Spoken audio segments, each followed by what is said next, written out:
Hello students, मैं कपिल कुमार शर्मा एक बार फिर आप लोगों के सामने एक नई वीडियो लेकर आया हूं। यह वीडियो भी मेरी कॉमर्स सब्जेक्ट से संबंधित होगी।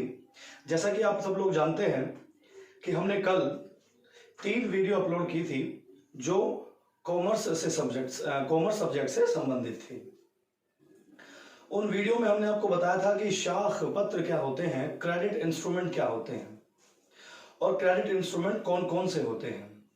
मैंने लगभग 7 प्रकार के आपको क्रेडिट इंस्ट्रूमेंट बताए थे और साथ ही एक प्रकार के क्रेडिट इंस्ट्रूमेंट के विषय में जिसका नाम था चेक, जो बैंक चेक के नाम से भी जाना जाता है, उसके विषय में कुछ जानकारी दी थी कि चेक क्या होते हैं, कितने प्रकार के होते हैं और लिखे कैसे जाते हैं।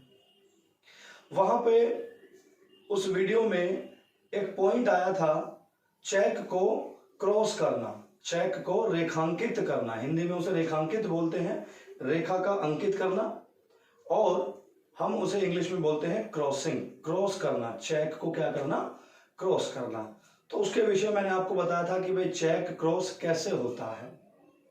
तो क्रॉसिंग ऑफ चेक का मतलब यहां पे क्या है, ध्यान से सुनेंगे कि जो चेक होता है, जो चेक बुक है, उस चेक में लेफ्ट साइड पर ऊपर की तरफ 2 पैरेलल लाइनें खींची जाती हैं, 2 समांतर रेखाएं खींची जाती हैं, उसे हम लोग क्या कहते हैं, क्रॉस कहते हैं। चेक को क्रॉस करना समझने की कोशिश करेंगे कि कोई भी चेक है, उस चेक के यहां लेफ्ट साइड में ऊपर की तरफ 2 लाइन खींचने का मतलब है कि ये चेक क्या हो जाता है, क्रॉस हो जाता है, ये चेक रेखांकित हो जाता है। इस विषय को आप समझिएगा ध्यान से। तो इस प्रकार से 2 समांतर रेखाओं को खींचना, 2 पैरेलल लाइन को खींचना क्या कहलाता है, क्रॉसिंग ऑफ चेक। अब इसके क्या क्या उद्देश्य हैं। सबसे पहले तो मुख्य जो बात है, यहाँ पे कुछ हेडिंग्स मैंने लिखी हैं, लेकिन सबसे पहले हम ये वाला पॉइंट पढ़ेंगे, उद्देश्य, कि चेक को रेखांकित करने के हमारे मुख्य उद्देश्य क्या है। ये जो चेक हम लोगों ने क्रॉस किया है, ये किया क्यों है, इसका कारण क्या है, रीजन क्या है इसका कि हम लोगों ने इसको क्रॉस किया है। तो सबसे पहले उद्देश्य पढ़ लेते हैं। उद्देश्य का है सबसे पहले भुगतान में सुरक्षा। भुगतान में सुरक्षा का क्या मतलब है कि जब आप किसी चेक को क्रॉस करते हैं तो उसके पेमेंट में थोड़ा सिक्योरिटी हो जाती है, वो पेमेंट सिक्योर हो जाती है। एक चेक लिखने वाला व्यक्ति, जिसे हम ड्रॉअर कहते हैं, चेक लिखकर और किसी को ऐसे ही दे देता है। सपोज कीजिए कि ये चेक यहाँ पे क्रॉस नहीं है, ये सामान्य चेक है। जो सामान्य चेक किसी व्यक्ति ने लिखा, कल हमने एक एग्जांपल बताया था कि लिखने वाला कौन है, राम है, ये हम लिख देते हैं यहाँ पे ड्रॉवर है, और जो श्याम है वो क्या है, ड्रॉई है। ड्रॉई मतलब जो प्राप्त करेगा पैसे। तो यहां राम ने क्या किया कि राम ने यहाँ पे डेट डाल के और यहाँ पे नाम लिख दिया जिसको देना है श्याम को, और यहाँ पे उन्होंने अमाउंट डाल दिया कि कितना है। जैसे सपोज करें 5000 का चेक था, 5000 रुपए का चेक जो था वो हम लोगों ने नाम लिख दिया। यहां राम ने अपने क्या कर दिया, साइन कर दिया, इस चेक को क्रॉस नहीं किया। तो ये चेक जो है श्याम को मिल जाएगा। श्याम इस चेक को बैंक में लेके जाएगा, बैंक की कैशियर विंडो पे जाके प्रेजेंट करेगा, और कैशियर जो है वो श्याम की आईडी चेक करके, उसका पहचान पत्र या कोई और अन्य आईडी चेक करके, और श्याम को इतना अमाउंट पे कर देगा। लेकिन संभव आप ऐसा समझने की कोशिश करें कि यदि यहाँ पे श्याम ना लिखा हो, मतलब राम ने चेक दिया श्याम को, तो श्याम ने वो चेक अपनी जेब में रख लिया। राम ने जब चेक दिया तो यहाँ पे श्याम का नाम नहीं लिखा।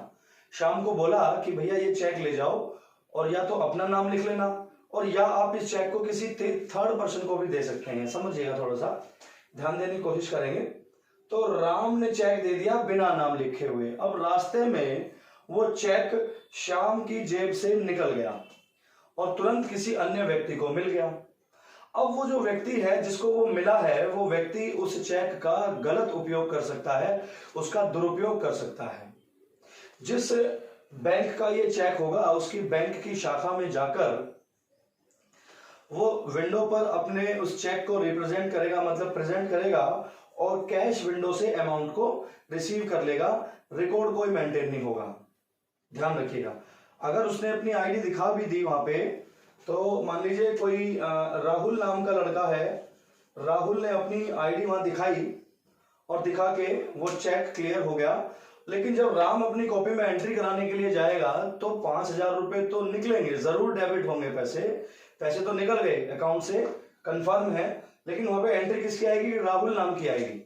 अब राम क्या सोचेगा, चेक तो मैंने श्याम को दिया था, अब वो श्याम से तो गिर गया, लेकिन पेमेंट कौन ले गया? राहुल ले गया। लेकिन अगर यहां पे अगर किसी का नाम ना लिखा होता और ये चेक क्या होता, ये चेक होता क्रॉस, ये चेक कैसा होता? क्रॉस होता, और यहां पे नाम किसी का ना लिखा होता। अब वो चेक जब राहुल को मिला तो राहुल उसे अकाउंट में अपने में लगाएगा। मतलब इस प्रकार का जो क्रॉसिंग चेक है, वो पैसा किसी भी व्यक्ति को कैश नहीं मिलेगा, वो अकाउंट में ही जाएगा। अब राहुल को ये चेक मिल गया और राहुल ने ये चेक अपने अकाउंट में लगा दिया और वो पैसे उसको कैश ना मिल गए, राहुल के अकाउंट में चले गए। तो राम अपने बैंक से वो जानकारी प्राप्त कर सकता है कि भाई ये जो चेक आपने दिया है, ये चेक का जो भुगतान किया है, ये कौन से बैंक में हुआ है और किसके अकाउंट में हुआ है। तो उस व्यक्ति को आसानी से हम लोग ट्रेस कर सकते हैं, पकड़ सकते हैं। भुगतान में सुरक्षा की, यदि आप चेक को क्रॉस करके देंगे तो आपकी जो पेमेंट है वो सिक्योर होगी। किसके कंपैरिजन में? अगर आप इसे क्रॉस नहीं करेंगे, मतलब एक नॉर्मल चेक के कंपैरिजन में चेक को क्रॉस करना ज्यादा सिक्योर है। दूसरी हेडिंग है प्रमाणित है और विधि मान्य है। प्रमाणित मतलब जैसा कि मैंने आपको बताया कि क्रॉस करने के बाद अगर ये इसका कोई गलत उपयोग करता भी है, अपना नाम लिखकर अपने अकाउंट में लगा लेगा, तो उसकी डिटेल, उसका रिकॉर्ड बन जाएगा, उस चीज का उसका प्रमाण हो जाएगा कि हाँ भाई वो पेमेंट जो है किसके अकाउंट में चली गई थी? राहुल के अकाउंट में। या एक एग्जांपल और लेने की कोशिश करें कि कोई व्यक्ति किसी को पेमेंट दे रहा है और वो चेक के द्वारा दे रहा है, चेक प्रोवाइड कर रहा है, तो चेक देने के बाद में यदि चेक को क्या कर दिया गया? क्रॉस कर दिया गया, तो उसका एक रिकॉर्ड तैयार हो जाता है, एक पूरा डेटाबेस तैयार हो जाता है, जिसको भविष्य में आगे यूज कर सकते हैं। और विधि मान्य है, कानूनी रूप से वो मान्य होगा, उसको मानना पड़ेगा, रिकॉर्ड को, पेमेंट की रिकॉर्ड को मानना पड़ेगा। किसके द्वारा? रेखांकित के द्वारा। तीसरा है निश्चित बैंक या व्यक्ति। निश्चित बैंक या व्यक्ति, निश्चित बैंक या व्यक्ति का क्या मतलब है कि अगर आप क्रॉस कर रहे हैं तो क्रॉस करते वक्त आप उसमें किसी फिक्स्ड या निश्चित बैंक का नाम भी लिख सकते हैं कि अकाउंट में जो पैसे ट्रांसफर होने चाहिए वो इसी बैंक में होने चाहिए। या निश्चित व्यक्ति को कि चेक क्रॉस भी कर दिया और यहाँ पे नाम क्या लिख दिया? श्याम लिख दिया। यहाँ पे क्रॉस करने के बाद नाम क्या लिख दिया? श्याम लिख दिया। तो निश्चित व्यक्ति को ही इसका क्या होगा? भुगतान होगा। निश्चित बैंक के विषय में मैं थोड़ी देर बाद बताऊंगा कि स्थिति क्या क्या होती है उन सब चीजों की। अब हम लोग थोड़ा सा और आगे की तरफ बढ़ते हैं कि प्रयोग में किए जाने वाले कुछ शब्द, कि जब हम चेक को क्रॉस करते हैं तो चेक को क्रॉस करते वक्त हम कौन कौन से शब्दों का प्रयोग करते हैं, सामान्य शब्दों का प्रयोग करते हैं। तो एक है एंड कंपनी। एंड कंपनी एक ऐसा शब्द है जिसका उपयोग हम किसी कंपनी को, किसी व्यक्ति को अमाउंट देते वक्त भी हम लोग आसानी से कर सकते हैं। एंड कंपनी का जो उपयोग है वो आसानी से कर सकते हैं। आजकल इस वर्ड का यूज आप करें या ना करें कोई फर्क नहीं पड़ता है, ये पहले अधिकतर यूज होता था एंड कंपनी।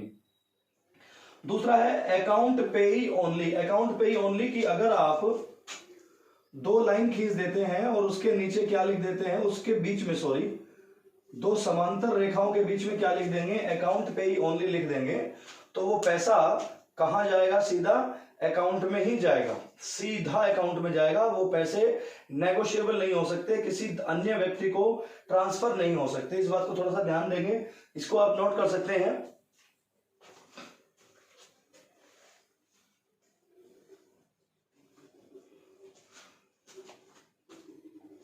दूसरा है नॉट नेगोशिएबल। नॉट नेगोशिएबल का क्या मतलब है? बेचान। हिंदी में इसको बेचान कहते हैं। नेगोशिएट करना, कि एक व्यक्ति अपने चेक को किसी तीसरे बंदे को क्या कर दे? नेगोशिएट कर दे, ट्रांसफर कर दे। जैसे राम ने चेक किसको दिया था? श्याम को, और श्याम ने वो नेगोशिएट कर दिया, मतलब ट्रांसफर कर दिया, बेचान कर दिया किसी तीसरे पर्सन को, तो वो नॉट नेगोशिएबल। तो कभी कभी इन दो लाइनों के बीच में हम लोग क्या लिख देते हैं?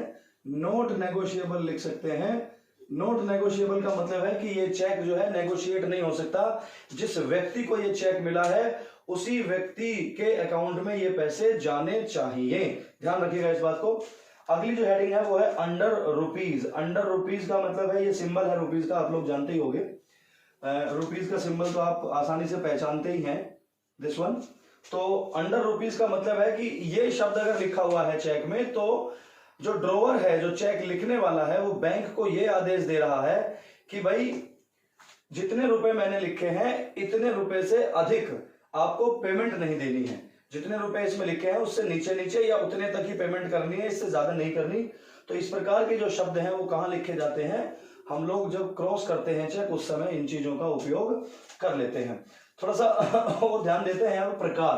प्रकार बहुत इंपॉर्टेंट है। यहाँ पे प्रकार के बारे में देखते हैं। साधारण चेक के बारे में बात करते हैं। साधारण चेक किसे कहते हैं? साधारण क्रॉस या सिंपल क्रॉस किसे कहते हैं? साधारण रेखांकन, विशेष रेखांकन और दोहरा रेखांकन। मतलब प्रकार, जब हम चेक को क्रॉस करते हैं तो कितने प्रकार से करते हैं? तो यहां पहला है साधारण रेखांकन। साधारण रेखांकन का मतलब है कि कोई जो चेक बुक है उस चेक बुक के लेफ्ट साइड पे ऊपर की तरफ दो समांतर रेखाएं हम लोगों को क्या करनी होती हैं, इसको मिटा देते हैं एक बार। दो समांतर रेखाएं हम लोगों को सीधी सीधी इस तरीके से खींचनी होगी, दो समांतर रेखाएं खींचनी होगी। इसको हम लोग नॉर्मली क्या कहते हैं? साधारण रेखांकन कहते हैं। साधारण रेखांकन में हम इन वाले शब्दों का अधिकांश यूज कर सकते हैं। जैसे साधारण रेखांकन में एंड कंपनी लिख सकते हैं, साधारण रेखांकन में एंड कंपनी लिख सकते हैं। और इसमें हम लोग अकाउंट पेई ओनली लिख सकते हैं। और इसमें हम लोग नॉट नेगोशिएबल भी लिख सकते हैं, नॉट नेगोशिएबल। और इसमें हम लोग अंडर रुपीज, जैसे हमने ये हेडिंग आपको बताई थी कि प्रयोग किए जाने वाले कौन से शब्द हैं। तो साधारण प्रकार का जो रेखांकन है, जो साधारण रेखांकन होगा वो सामान्य रूप से इस प्रकार का होगा कि दो समांतर रेखाओं के बीच या तो हम एंड कंपनी, अकाउंट पे या नॉट नेगोशिएबल जैसे शब्दों का उपयोग कर सकें। दूसरा है विशेष रेखांकन। विशेष रेखांकन में क्या है कि इन शब्दों के साथ साथ कभी कभी बैंक का नाम भी जोड़ दिया जाता है। बैंक का नाम जोड़ने का मतलब है कि दो रेखांकनों के बीच, जैसे कोई आप जानते हैं कोई चेक है, चेक का आपने रेखांकन कर दिया, तो अगर उसके बीच में हमने यूनियन बैंक, यूनियन हो गया या पंजाब नेशनल बैंक हो गया या कोई और बैंक हो गया, HDFC बैंक हो गया, तो इन रेखांकन के बीच में हम लोग विशेष रूप से बैंक का नाम लिख देते हैं। उसका मतलब यह है कि चेक का जो पेमेंट होगी, जो चेक की पेमेंट होगी, जो भुगतान होगा, वो निश्चित रूप से उसी बैंक में भुगतान होना चाहिए जिसका उस पे नाम लिखा हुआ है। इस बात को ध्यान देंगे, आप बना सकते हैं, थोड़ा सा नोट कर सकते हैं आसानी से। अच्छा, कभी कभी क्या होता है कि चेक लिखने के ऐसे करने के बाद हम लोग यहाँ पे क्या लिख सकते हैं कि तो बैंक का नाम लिख सकते हैं। बैंक का नाम लिख लीजिए, जैसे हम लिख सकते हैं एक्सिस बैंक, कि एक्सिस बैंक में भुगतान होना चाहिए। और इन वाले शब्दों में से भी कोई एक शब्द यूज कर सकते हैं, मतलब नॉट नेगोशिएबल। नॉट नेगोशिएबल का क्या मतलब है कि एक्सिस बैंक में ये भुगतान होना चाहिए। और नॉट नेगोशिएबल है, किसी थर्ड पर्सन को ये एंडोर्स नहीं होना चाहिए, बेचान नहीं होना चाहिए, ट्रांसफर नहीं होना चाहिए, जिस व्यक्ति को मिला है उसी को। और प्लस ये वाला बैंक जो है जिसका नाम इसमें लिखा हुआ है उसी में ही इसका भुगतान होना चाहिए। इस प्रकार के जो चेक होते हैं उन्हें हम लोग क्या कहते हैं? रेखांकन जो होते हैं उन्हें कहते हैं हम विशेष रेखांकन कहते हैं। थर्ड जो हेडिंग है, थर्ड हेडिंग हमें क्या कहती है? थर्ड हेडिंग कहती है बेटा दोहरा रेखांकन या डबल क्रॉसिंग। डबल क्रॉसिंग में क्या होता है कि अधिकांश बैंक जो है एजेंट के रूप में चेक बुक के द्वारा पेमेंट वसूली का कार्य करते हैं। इस प्रकार का कुछ एग्जाम्पल हम लोग पढ़ने की कोशिश करते हैं। एग्जाम्पल क्या हो सकता है? जैसे हम एक चेक का क्रॉस करते हैं,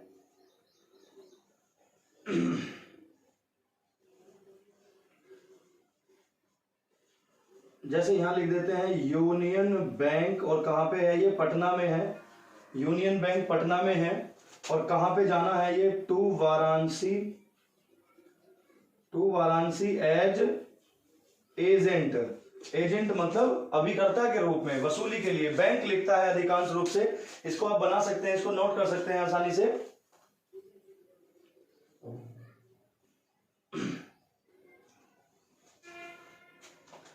दोहरा रेखांकन, दोहरा रेखांकन मतलब एक बैंक जो है दूसरे बैंक के पास डबल क्रॉसिंग करके जो है अभिकर्ता के रूप में वसूली करने का जो कार्य करता है वो किसमें करता है, दोहरे रेखांकन में करता है। इसको हम लोग यहां से मिटा सकते हैं। अब थोड़ा सा ध्यान दीजिएगा अगली वाली हेडिंग पे कि इसकी विशेषता क्या क्या है। अगर हम लोग क्रॉसिंग कर रहे हैं, चेक की क्रॉसिंग कर रहे हैं या उसका रेखांकन करते हैं तो रेखांकित करने की क्या क्या विशेषताएं हैं, थोड़ा ध्यान दीजिएगा। सबसे पहले तो इस बात पे ध्यान रखेंगे कि मुख्य पृष्ठ पर क्रॉसिंग होती है। चेक जो होगा उस चेक के फ्रंट पर, मुख्य पेज पर हमेशा बाएं साइड मतलब लेफ्ट साइड में ही हमेशा क्रॉसिंग होगी ऊपर की तरफ। आप चेक के पीछे या किसी अन्य स्थान पर क्रॉसिंग नहीं कर सकते, ये सर्वमान्य है। अगर आप कहीं और 2 लाइन खींच के यहां 2 लाइन यहां या नीचे की तरफ 2 लाइन खींच के भेज रहे हैं तो बैंक उसे अकाउंट पे ही नहीं मानेगा, मतलब उस चेक को क्रॉस्ड नहीं मानेगा, ध्यान रखिएगा। 2 रेखाएं अवश्य हैं, ये 2 समांतर रेखाएं होनी चाहिए। ऐसा नहीं है कि चेक को क्रॉस करते समय केवल आप एक लाइन खींच दे, इसका मतलब रेखांकन का नहीं है। किसी भी चेक को रेखांकित करने के लिए, क्रॉस करने के लिए 2 समांतर रेखाएं, 2 पैरेलल रेखाएं खींची जा सकती हैं। अच्छा, अगली जो हेडिंग है केवल चेक पर, ये बहुत इंपॉर्टेंट पॉइंट है कि क्रॉसिंग या जो रेखांकित करने का जो कार्य है वो शाख पत्रों में से, क्रेडिट इंस्ट्रूमेंट में से केवल कहां होता है, चेक पर होता है। अन्य किसी प्रोमिसरी नोट पर, बिल ऑफ एक्सचेंज पर, जो अन्य क्रेडिट इंस्ट्रूमेंट है उन पर जो है ये रेखांकन का कार्य नहीं होता, केवल किस पर होता है, चेक पर होता है। उसके बाद है विशेष प्रकार के शब्दों का प्रयोग। विशेष प्रकार के शब्दों का प्रयोग तो मैंने आपको बता दिया, आप एंड कंपनी का उपयोग कर सकते हैं, अकाउंट पेई का मतलब काम यूज कर सकते हैं, नॉट नेगोशिएबल लिख सकते हैं, बैंक का नाम लिख सकते हैं, विशेष रूप से किसी व्यक्ति का भी नाम लिख सकते हैं। तो इन्हें कहते हैं हम लोग शब्दों का प्रयोग, शब्दों का प्रयोग। अब अगली जो हमारी हेडिंग है वो है चेक का भुगतान। यहां भुगतान वाली जो समस्या है वो थोड़ा सा समझने वाली है। तो यदि किसी व्यक्ति का अकाउंट बैंक में है, अब ड्रॉवर जो था, कोई व्यक्ति है राम ने चेक लिख दिया कितने रुपए का, 5,000 रुपए का चेक लिख दिया और ये चेक किसे दे दिया, 5,000 रुपए का चेक दे दिया श्याम को। अब श्याम उस चेक को लेके तो चला गया, और अगर श्याम का अकाउंट है बैंक में, श्याम का अकाउंट अगर बैंक में है तो श्याम इस चेक को अपने बैंक में ले जाएगा और बैंक के सामने प्रस्तुत करेगा कि ये चेक मुझे वहां से मिला है, इस चेक का भुगतान करिए। अब चूंकि ये जो चेक था ये कैसा था, क्लोज्ड था, तो बैंक वाले इस चेक को अपने यहां जमा करेंगे, मतलब इनके अकाउंट में लगाएंगे। और समाशोधन गृह जहां बैंकों का समाशोधन गृह होता है, जो सेंटर ऑफिस होता है जहां से इन चेकों का विशेष रूप से भुगतान होता है, 1 या 2 दिन का समय लेने के बाद में इस 5,000 रुपए का जो भुगतान है वो किसके अकाउंट में कर देंगे, श्याम के अकाउंट में कर देंगे।